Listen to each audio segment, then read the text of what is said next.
friends. I'm Wendy Joe, and this is the Grow podcast. And I'm here with my friend Ashley. So we attended our first medical intuition class last week, I guess it was. That was Yep. pretty interesting, wasn't it? It was. It was actually a lot of fun. Yeah, it was. I actually learned quite a few things, and it was great to connect with some other spiritual folks around the country. So we'll see how it unfolds, but it was cool. Yeah, it Um, was. I did give up my 420 evening for that, but I'm okay with that. Yeah. Yeah, Yeah. uh, Well, it did go pretty late. So we were on for about 3 hours. And we so, were. yeah, almost 9 o'clock, I think It we finished. was. Yeah. Yeah. Yeah, but that's okay. There'll be other 420s and 710 is coming up, you know. Yes. Good time. I've had some great 420 holidays. So So we're supposed to talk about pendulums, though. we are, you're right. I got off track. Oh my goodness. So today we are talking about pendulums. And I just want to mention, what is a pendulum, right? Because I think we hear the word a lot, and when I was looking up, I always look up for definitions and such before we're talking about a subject, and I learned that Galileo discovered the pendulum, which I did not Ooh. know that. Just in general, the way the physics behind how a pendulum works. But this is a little different. This is a pendulum used for divination, right? So it's like a tarot card or runes or energy. It's a tool. Yes, yes. And it's not my favorite tool. I have one and I've used it a few times. I haven't really developed a relationship with it, but it just acts as something to support your spiritual journey, however that looks. And Mm-hmm. so, yeah, I don't know. Right. And it's used to gain information, basically. So sometimes we hear the word dowsing. That's another way to talk about this particular tool. And people use dowsing rods also to find water or to find metals in the ground. So it's a similar practice and another divination tool. I've never really called it dowsing. I call it using my pendulum. Right. Never heard of it before. Oh, okay. All right. Well, there you go. We learn something new every Oh, day. absolutely, absolutely. So the pendulum, I find it useful, and basically you're choosing your tool, and they can be made of just about anything really. It's Yeah, just something that has a little weight to it, right? yeah, So like this one that I got at Taproot Treasures in Massachusetts, I love this. It's got little chips of rose quartz in it, and some kind of silver metal. yeah. um, Did you rose quartz on purpose? I love rose quartz. It's one of my favorite stones, so I was really drawn to it. Um, I find the love energy to feel really good, and I love the color of it. So really, I was really drawn to this particular one. Um, but when you're looking at materials for your pendulum, you have to really think about the stones because certain stones will collect energies, like rose quartz will collect energies. This silver probably will collect energies. Whereas if you use something like citrine or kyanite, they don't collect any negative energy. So it might be a better choice. And another choice that's really good is wood. So sometimes I use this. This is an ankh, which is the key to the world, right? And wood doesn't conduct energy, so it's kind of inert. So it's a good choice for pendulums too. Yeah, no, that's interesting. So mine is amethyst and it has Nice. metal piece right here and it has a little, I don't know, she reminds me of a Oh divine yeah. feminine. It just makes me feel very feminine, right? Mm-hmm. And so, but what's interesting is I was recently, I think in South Carolina, in a store, and they had a ton of pendulums for sale. And I was telling my husband, I want a new one. And he's the practical one. He's like, no, you don't. Hmm. I was drawn to the citrine one. I wanted one that was citrine really Hmm. bad. Like I was looking, and they had a ton of them with that particular stone. And I was like, I need this. And so he convinced me not to get it, but I think I should have got it. I may have to send you. I have a little citrine heart that recently just kind of popped up on my desk. I don't know where it came from. I know I've had it for a long time, but I'm not sure what it fell out of to land Yeah. there. There's a little chaos sometimes in my world, and the citrine pops out. Anyway, citrine is a great choice for a pendulum, and since it just sort of appeared, I think it may be yours. That Oh, okay. Yeah, I Oh, think I accept so. it. I Yeah, accept it. nice.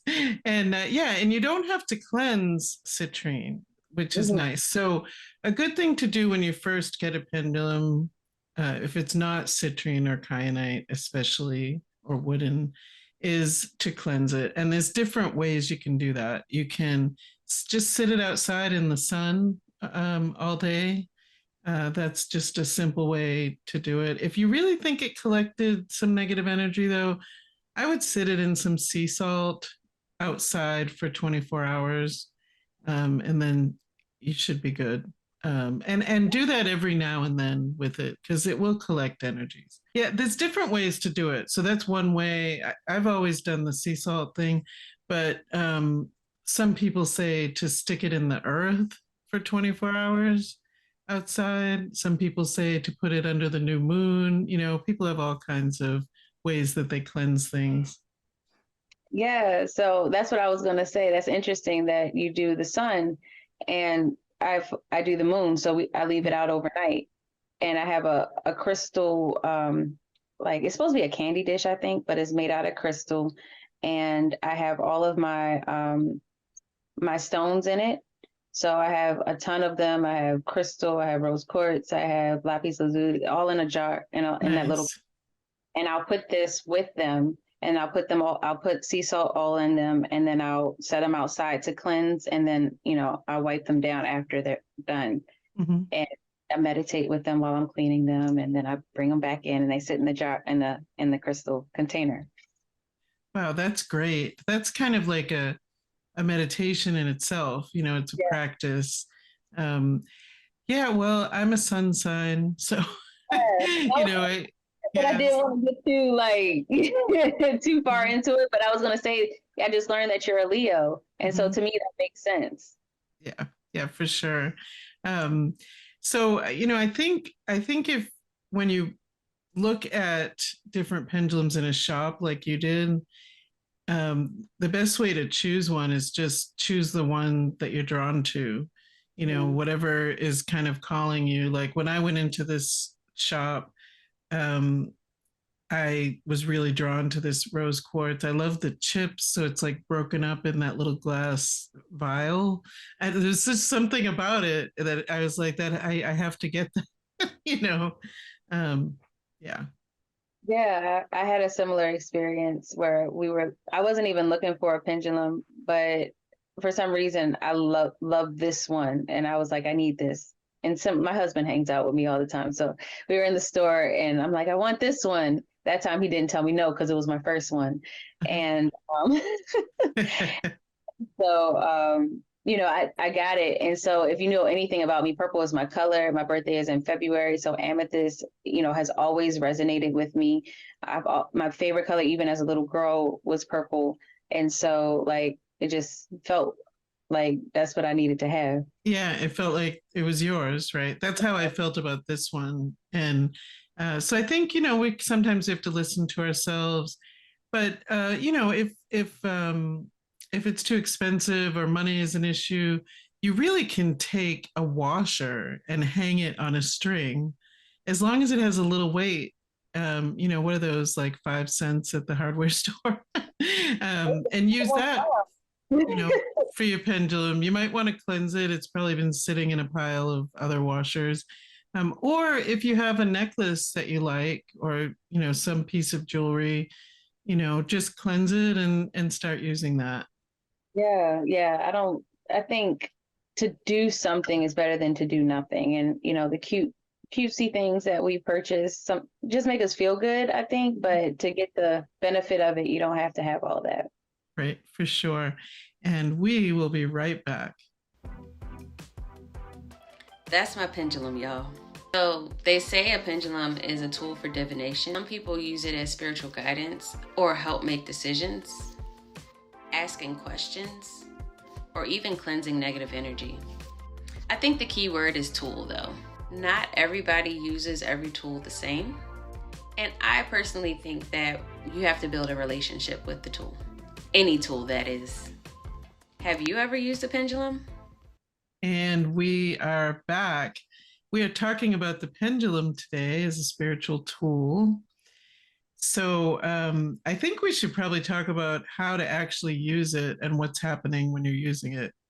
Yeah, definitely. So my experience is limited, so I definitely want to hear you because you're actually the one who told me the last time how to do it. Oh, okay. All right. I forgot that. um, uh, because when I first got it, and this is what I don't know if you remember the conversation, but when I first got it, I think I was overwhelmed with the intensity of the energy and I just kind of put it away. mm-hmm. And so I didn't really use it. Right. I think that happens a lot. So, in my experience, I've shown many, many people how to use a pendulum. And in my experience, one of two things happens. One, people get a really great movement out of it the first time. Well, there's actually several options. Okay. So, one option is they get great movement, they feel good about it, they move on, they start using it, right? Next person gets great movement and is scared to death Yeah, and yeah, sticks it in a drawer, right? yeah. And Totally. then, yeah. And then there's people who get very little movement and they're frustrated by it and they stick it in the drawer. And then there's people who get very little movement and are willing to work through that and get it moving because they still feel drawn to the tool, right? Yeah. So Mhm. there's so many tools and it's not necessary to use any particular one. But I do think the pendulum can be your best friend in your pocket because you're asking questions, trying to find answers, and it will help you to do that. Mhm. So basically, you just hang it over your finger so you can feel the weight of it. You can put your hand underneath to draw the energy downward, and then you just ask which way is yes. So mine's already moving, right? So my yes is a circle like this. It's going counterclockwise. Once you determine what your yes is, it'll always be that. Whatever you pick up, that's your yes. And it's saying yes. It's saying yes. What I'm saying is true. Right. And so now it's going to show you what no is. And the no for me is back and forth. So a pendulum, you can get answers, but they have to be yes, no questions. Yeah. Right. So going to switch. I can feel it. So that brings up a point. So I can feel when it's actually working properly because I've used it for so long. If it's moving in those directions, I have a couple of other swings that give me a maybe, which maybe yeah. So it's like a sideways diagonal is a maybe. And then I also have stop asking me that, which is this. It goes back and forth. So like if I'm like really stressed and want to have an answer and I ask six different ways, finally it's like stop asking me that, right? Oh, I Yeah. have a question. I need to know the first time that happened. The first time, well, of course it had to do with the romantic relationship and I was trying to make some decisions and I was really in love but it was a crazy situation and so I kept trying to get answers when what I really needed to do was go within and meditate and try to settle myself down to try to find my answers, right? Because the pendulum can only give you that yes no, really it's not. So Yeah, that was the first time. Yeah, I can imagine. I can imagine that. I mean, especially if you're in turmoil and there's a lot to weigh in on, and there is Mhm. no yes, no. And so you're gonna ask what you feel like you want the answer to be yes to, or the one you want to Yeah, be no to. exactly. That's, one of the things to think about with a pendulum. So your own energy can interfere with it. People ask all the time, well, what is moving it, right? So many people say it's your higher self, right?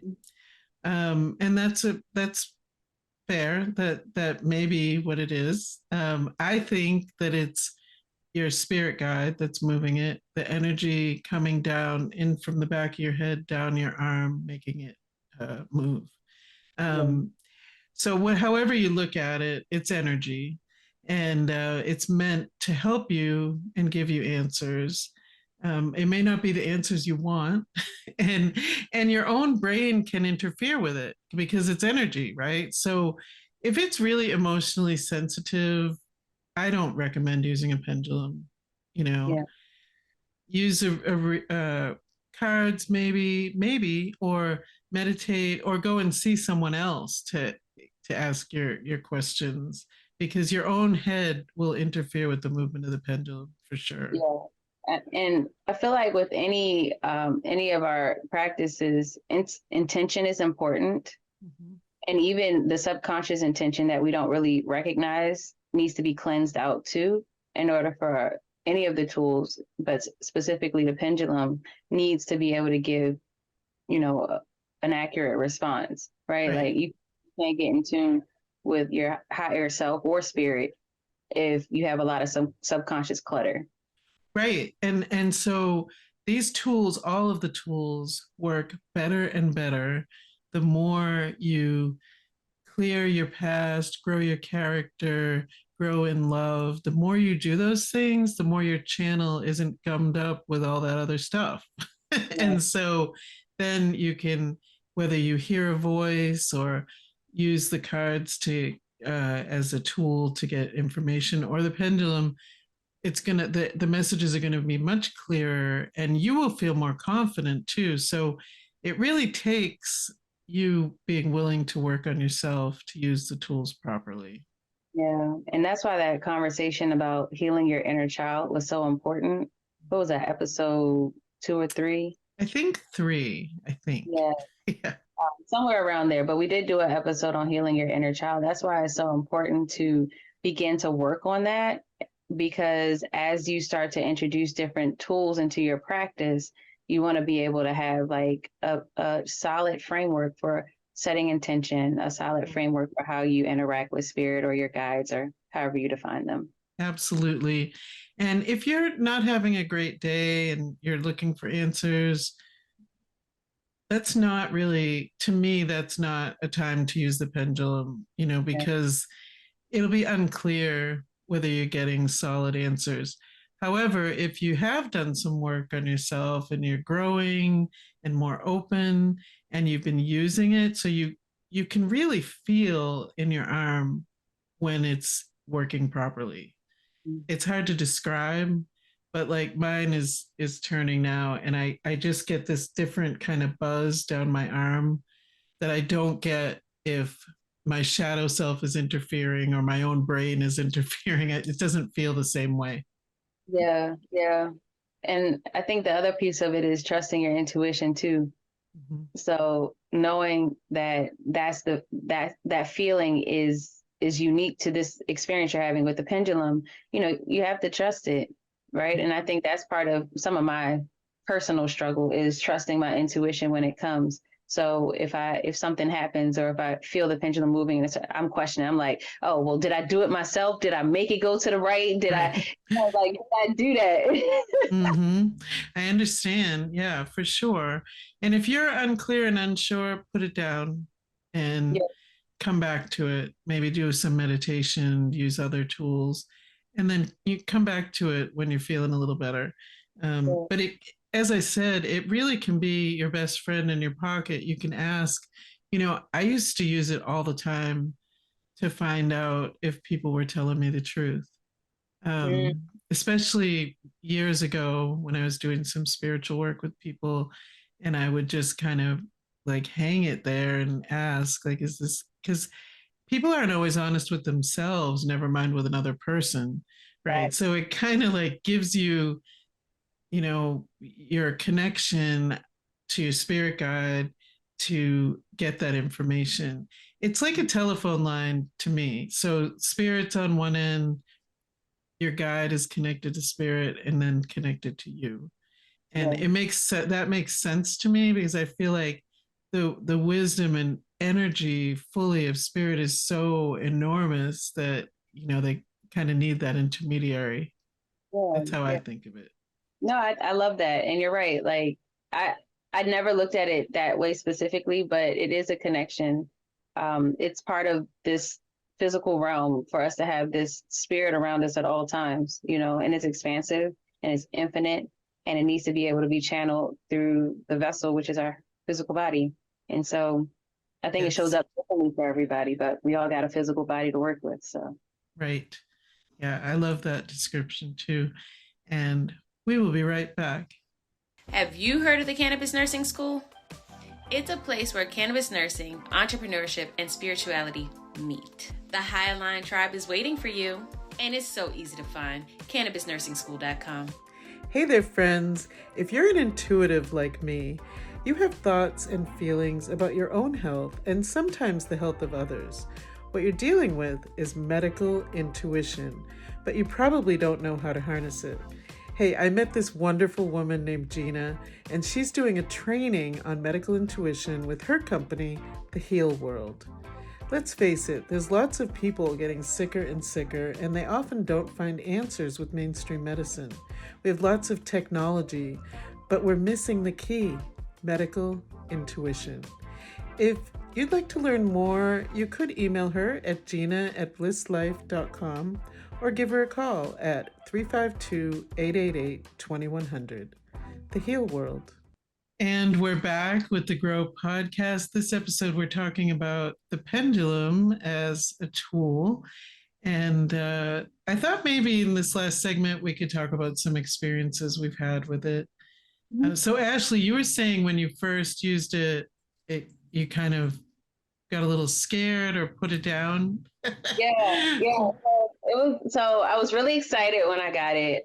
So I can't. My office is pretty much my sanctuary. I spent a ton of time in here, and so I came down here. I have my tarot cards always right here. My tarot card boxes over here. I have cinnamon and bay leaves and other things in a crystal container here.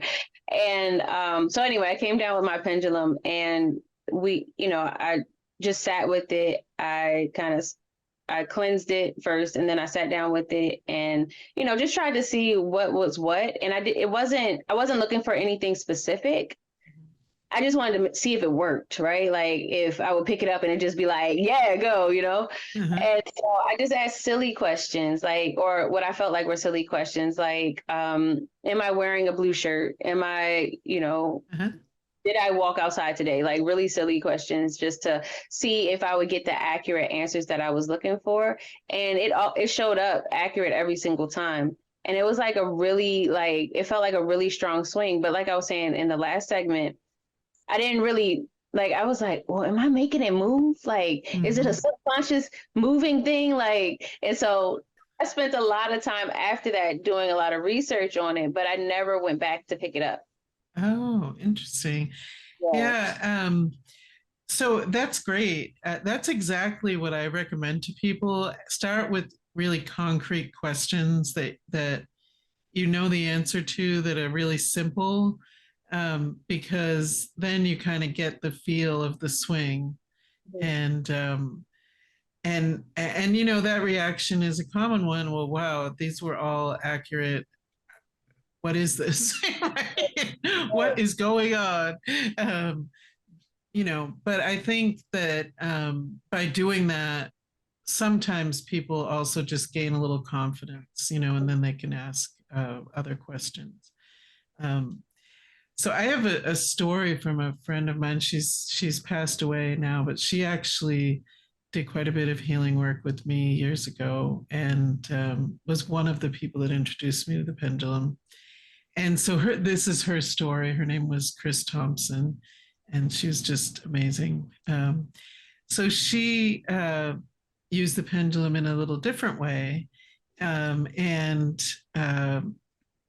she was raising dogs, and the dogs kept getting sick. Some of them like very sick.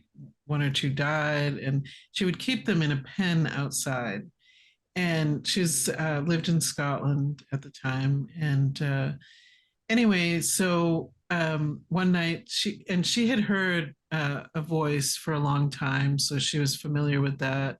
And she heard the voice, and it told her to take out her Scrabble game and put all the letters on a table or the floor or whatever, and to take a washer on a string and hang it over each letter, asking yes or no. And so she went through the letters and just kept all the ones that were yes. She did them in order, and when she looked at it at the end, it said, "The dogs are poisoned." So, um, so she went to her local veterinarian to talk to him, and he said, "Well, the soil here has some, heavy metals, and there's issues with the soil, and it could very well be the soil." She took out her pendulum again. Sure enough, it was the soil. She moved the pen to a different location with concrete instead of the earth, and all the dogs got better. Right. So, you can use it that way too. You can use it with the Scrabble letters, or sometimes I do it kind of like, you remember Hangman, that game where so I'll ask, how many letters are in this word, and or how many words. So I was working with a client years ago one time and did this. So I asked how many letters, how many words, and I put dashes on the paper. It was 3 words. Mm-hmm. And when I finished, it said, "She has yeast." Wow. And so I showed it to the client. They went to their doctor, and sure enough, she had a really bad, like full body yeast infection. And that's what was making her sick. So those are ways you can use it that can be really helpful to yourself, to others. It's a little tedious, counting the number of words, the number of letters, and then filling in the letters. Yeah. But you can get pretty good at using it in that way. Yeah, no, that's cool. I think because when I first got it, one of the things that I felt like was challenging was to figure out how to ask the right questions. Mm-hmm. And so I think that's a really good, like, those are 2 really good methods for being able to help people figure that out. Well, I hope this has been helpful. And so maybe now you'll feel a little more connected to your pendulum. I don't know. Or I'm going to send you that citrine. Maybe that'll Okay. work. Yeah. I haven't given up on it. So after I pull it out every once in a while. Now it's sitting here at my desk again. So I might mess with it a little bit more, but I think it really is about just developing that relationship. And I don't think I necessarily committed to building the relationship with it yet. Mm-hmm. That's a good way to put it. Well, I hope everyone finds a pendulum that works for you, and I hope you have a great week. Bye. Bye.